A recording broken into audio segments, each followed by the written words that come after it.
Echo's Adventure. Part 20. The Guardian of the Town. The weeks after the Broken Bridge incident proved one thing clearly. People trusted Echo.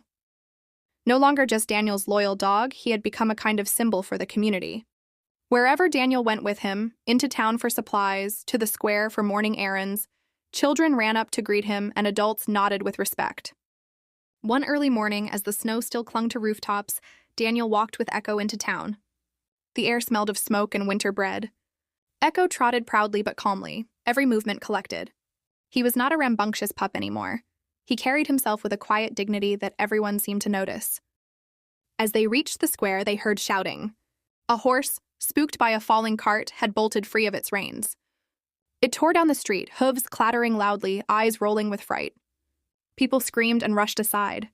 A young boy, frozen in the middle of the street, stood directly in the creature's path.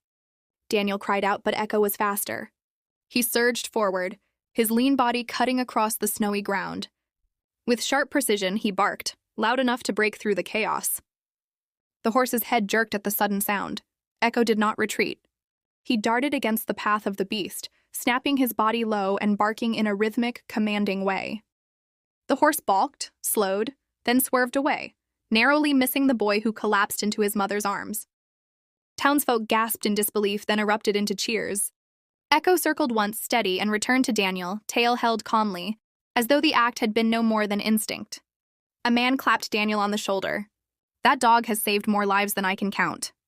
He belongs to all of us now, a guardian." Daniel smiled, pride filling his chest. "No, he belongs with me. But, yes, he watches over us all." That night, back on the porch, Daniel gazed across the lamplit town. "They look to you now, Echo. You're their protector as much as mine." Echo sat poised, snow still dusting his fur, eyes shining with purpose. The boy he had saved, the cheers, the trust of the townsfolk, all of it seemed to affirm what Daniel already knew.